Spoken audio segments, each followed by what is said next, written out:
Mario, ¿cómo es el mecanismo fisiológico del miedo?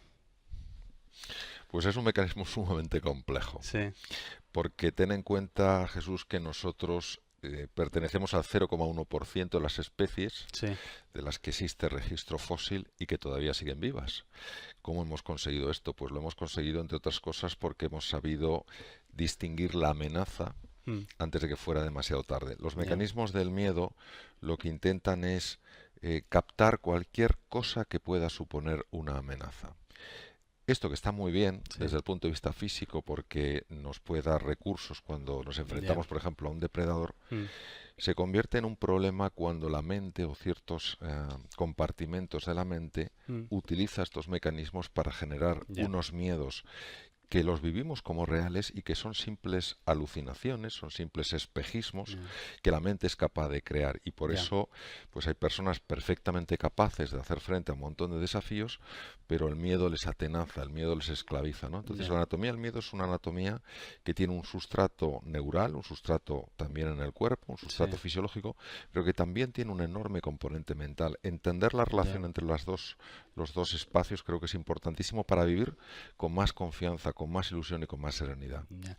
Oye, en mayor o menor medida, todo ser humano tiene este miedo primario y visceral a no ser aceptado, ¿no? A no ser suficiente, a no estar a la altura. Esto nos viene de cuando teníamos que vivir en grupos y para poder sobrevivir hace miles de años y necesitamos la aprobación de los demás. Pero esto ahora se ha convertido en una carga, ¿no? ¿Cómo hacemos para gestionar esto? Fíjate, yo diría, Jesús, que el miedo es incluso más profundo que eso, es un Ya, miedo de orden ontológico, es decir, sí, metafísico, va más allá de lo que es puramente físico. ya, Tú ten en cuenta que una de las grandes diferencias que nosotros tenemos con los animales es la autoconsciencia, la capacidad reflexiva de darnos ya, cuenta de las cosas. Un animal, bueno, nace, va creciendo y llega un momento en el que envejece y muere, pero no tiene esa constancia de la muerte que tenemos nosotros. ya. Y llega un momento en el que nos damos cuenta que las cosas son perecederas, que yo tengo unas arrugas que No ayer tenía. hace unos años no tenía, Ya, que me duele algo que cuando era más jovencito no me dolía. Tengo que ir a funerales de ya, padres, de amigos míos, tengo que asistir a entierros y el concepto de la muerte es algo que está muy dentro del ser humano. ¿Qué ocurre? Que esta sensación de vivir en la intemperie, esta sensación de estar solos, ya, esta sensación de que todo pasa y todo cambia, hace que uno de los sistemas más potentes para reducir esa sensación de soledad sea ya, encontrar amparo, encontrar ya, cobijo. ¿Dónde lo encuentras? Con los demás. ya, ¿Cuál es el otro lado de la moneda? El otro lado de la moneda, o el otro lado en este caso el filo de la espada, sí, está en que a veces con ese deseo de encontrar cobijo en los demás quedamos muy esclavizados por la opinión y llega un momento en que esa opinión se convierte para nosotros en lo que nos mueve, ¿no? Y ahí ya, es donde yo creo que tenemos que mejorar. ya. Mucho trabajo que hacer, ¿no? Mucho trabajo que hacer. Oye, ¿tú crees que pensamos demasiado, Mario? ¿Eres de los que suscribe que demasiado análisis lleva a la parálisis?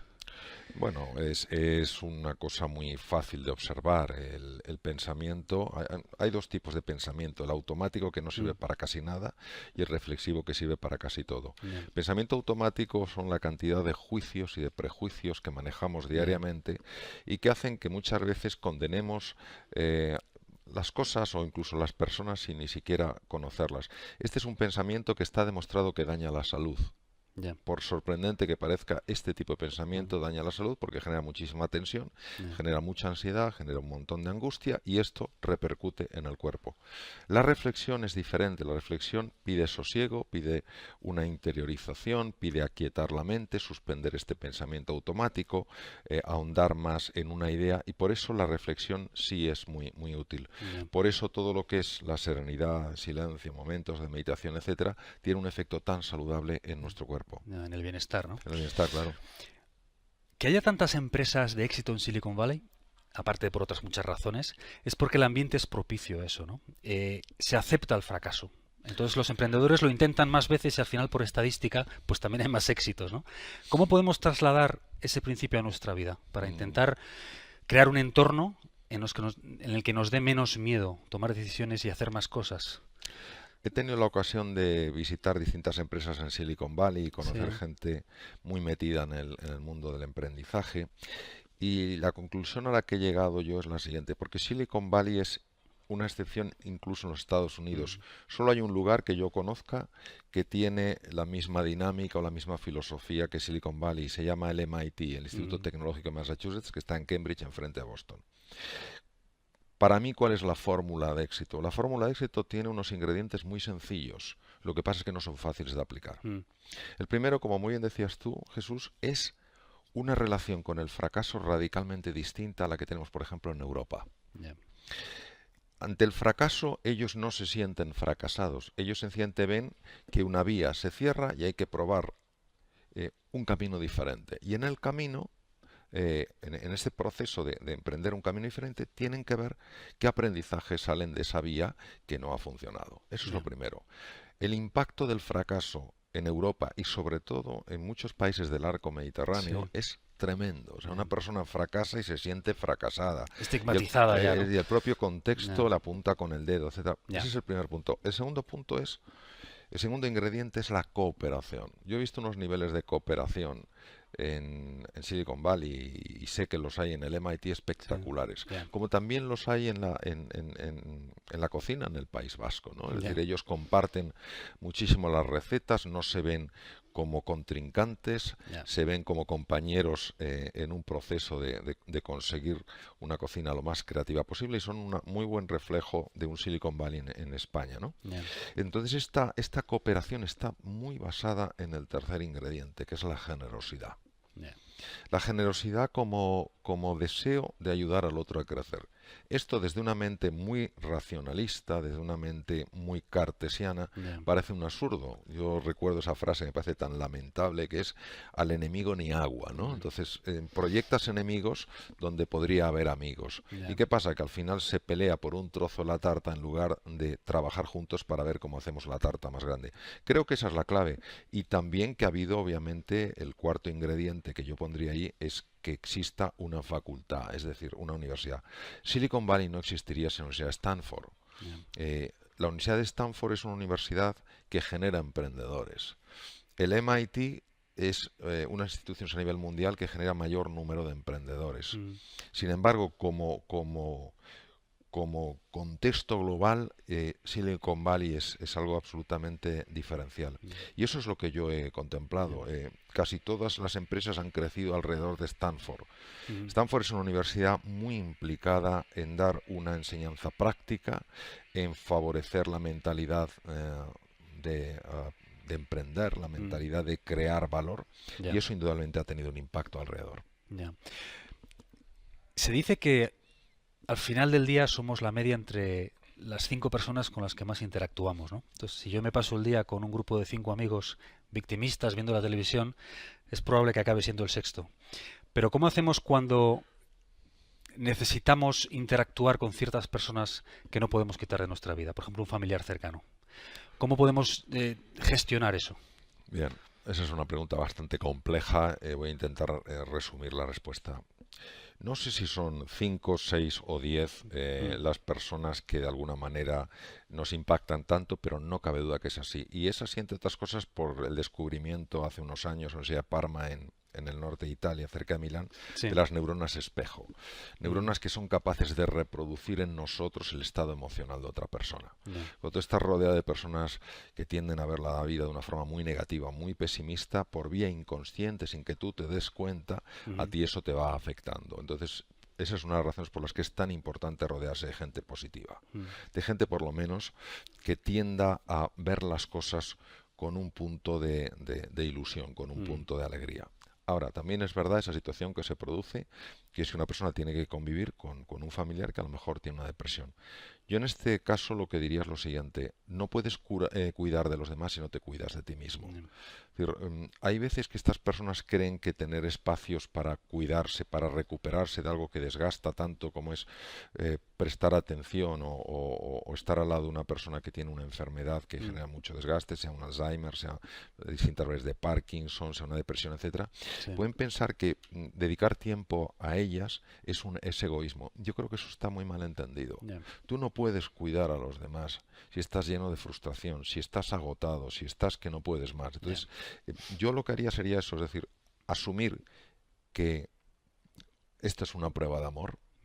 Tener que cuidar de una persona que en ese momento necesita que se la quiera, cuando a lo mejor hace lo opuesto que nos gustaría que hiciera, y a veces protesta y nada es suficiente.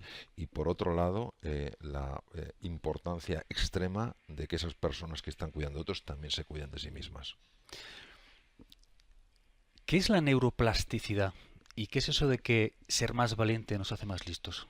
Que he leído en uno de tus libros. Sí, la neuroplasticidad es dentro de la neurociencia del siglo XX, Sí. y comienzos del XXI, obviamente, pero es un descubrimiento del siglo XX. Es el descubrimiento más importante que se ha hecho en neurociencias. Hay que tener en cuenta que el cerebro es una estructura de una complejidad tremenda, ¿no? Yeah. Y que siempre se había dado por hecho que las neuronas a partir de cierta edad prácticamente no se modificaban. Bueno, había algunos cambios en los receptores en la membrana, etcétera, pero no mucho más.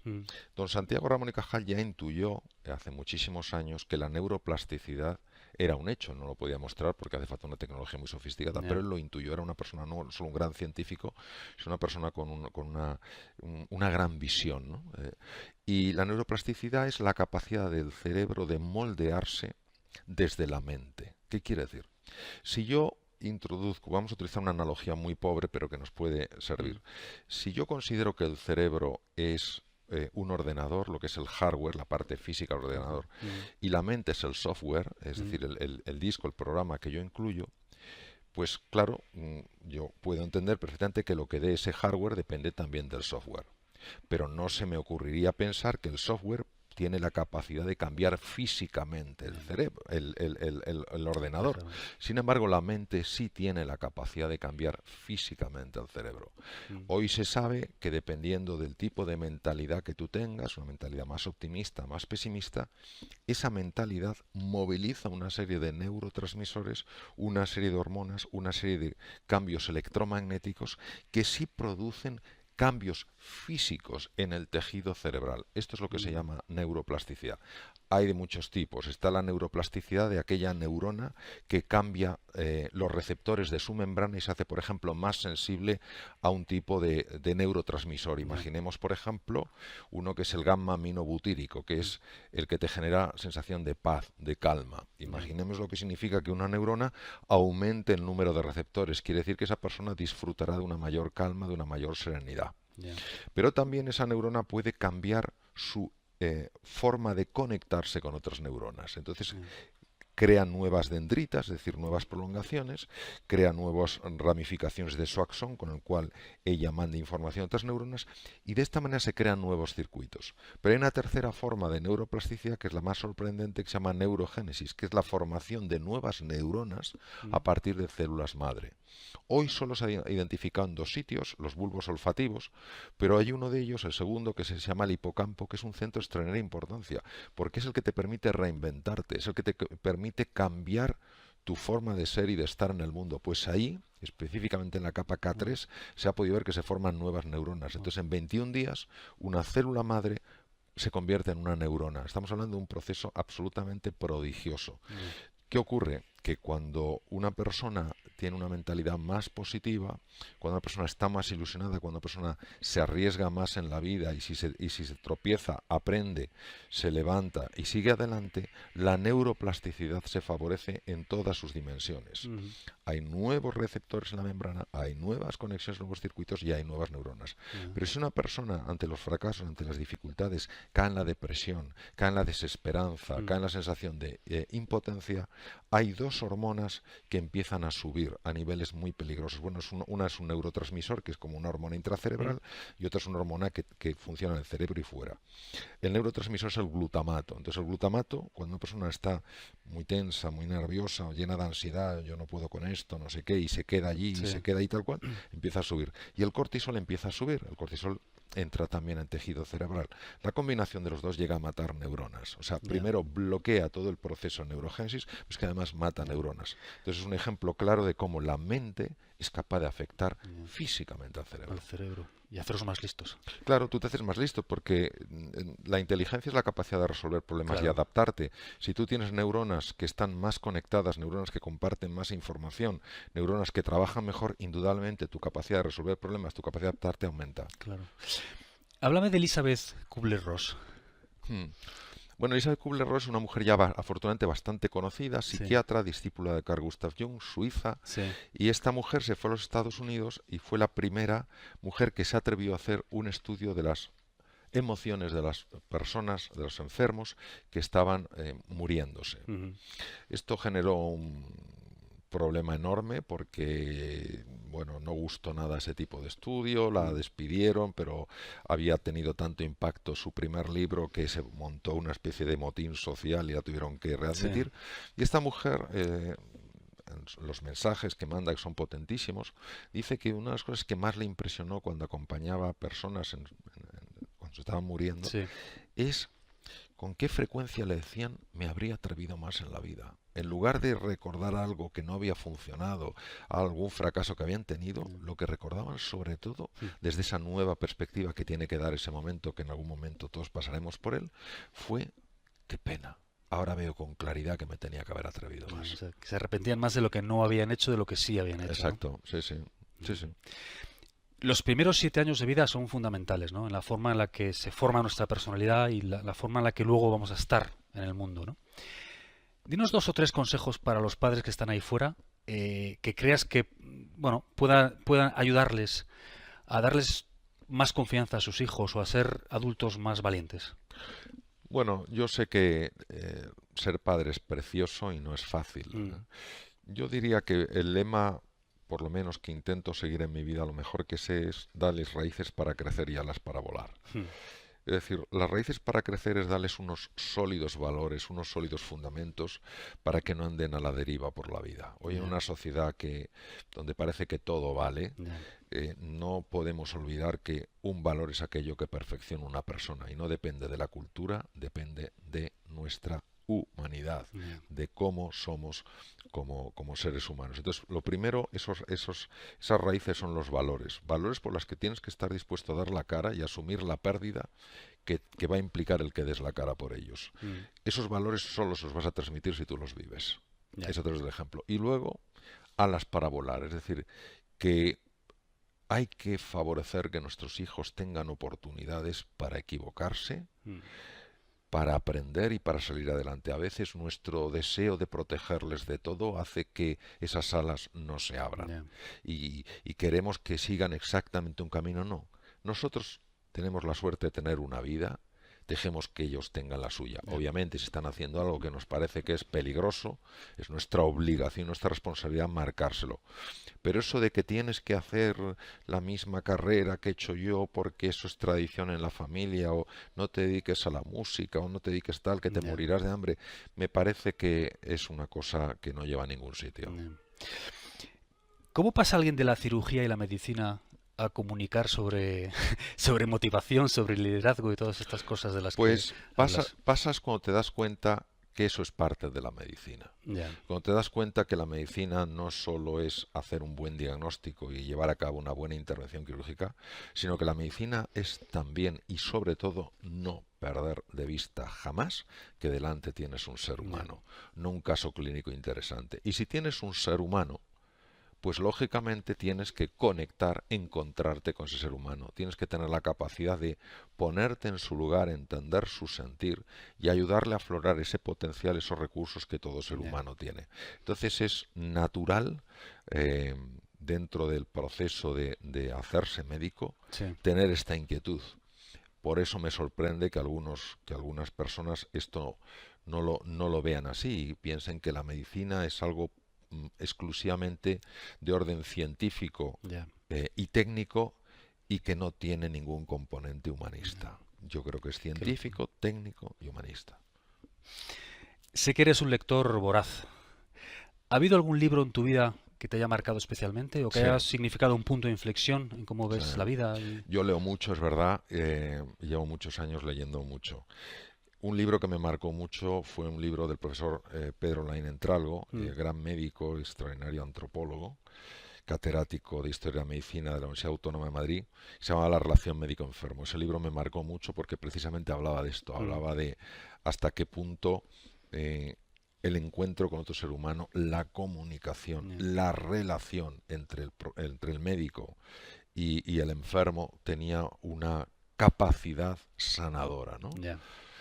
La investigación reciente en el campo de la psiconeuroendocrinoinmunología demuestra claramente esto. Es decir, el encuentro con otro ser humano, que un ser humano se sienta cobijado, entendido, comprendido, querido, moviliza un montón de hormonas enormemente positivas, baja aquellas que son negativas y favorece todo el proceso de recuperación del organismo, y entre ellos la actuación del sistema inmune, que es el que nos defiende frente a bacterias, virus y tumores. Es decir, hoy no hay duda desde el punto de vista científico que la relación médico-enfermo, cuando es una relación cordial, amistosa, afectuosa, llena de respeto y de consideración, es en sí misma, por sí misma, sanadora. Cuando oyes la palabra exitoso, ¿qué persona te viene a la mente y por qué? Me viene cualquier persona que, independientemente del cargo que ocupe, se siente agradecido por estar viva. ¿Hay algún personaje histórico que te hubiera gustado conocer, Mario? Hay muchos que me hubieran gustado conocer, tanto en Oriente como en Occidente. Si me tuviera que quedar con uno, sin ninguna duda me quedaría con Jesús de Nazaret. Jesús de Nazaret. Sin duda. Dime algo de lo que estés convencido, pero que no puedas probar. ¿Hay algo? Sí, yo estoy convencido que hay una inteligencia llena de amor y de sabiduría que organiza, ordena el cosmos y que siempre, aunque no lo veamos, está a nuestro favor. ¿Hay algo de lo que hayas cambiado radicalmente de opinión en los últimos años? Pocos, en los últimos 2-3 años. ¿Algo que hayas cambiado de opinión? Bueno, yo durante muchos años me he dedicado a estudiar, a reflexionar, a investigar en distintas áreas. Lo que me he dado cuenta es que hay ciertos espacios en el ser humano a los que no se puede llegar a través de la investigación. Solo se puede llegar desde el silencio, la serenidad y la apertura confiada. Es decir, precisamente cuando silencias la mente, puedes acceder a espacios que están llenos de ilusión y están llenos de oportunidades. Y la última pregunta, Mario. Si pudieras levantar el teléfono y tener una corta conversación con Mario Alonso Puig, de 20 años, que, bueno, imagino que estaría en la Facultad de Medicina, ¿qué le dirías? No, 20 años no está en la Facultad de Medicina. 20 años yo estaba operando ya, ya estabas operando. Pero intensamente. Bueno, sí, pues sí, razón de más. Intensamente. Razón de más. ¿Qué le dirías o qué consejo le darías a este joven? Pues yo le diría que todo en la vida suma. Que incluso en los momentos de más dificultad siempre hay una oportunidad de aprendizaje. Le diría que sea agradecido incluso ante aquellas cosas que no le gusten. Que sepa siempre buscar el lado positivo de las cosas. Y que jamás se olvide de que en la vida lo más importante no es lo que tú vas a obtener, sino lo que tú puedes dar.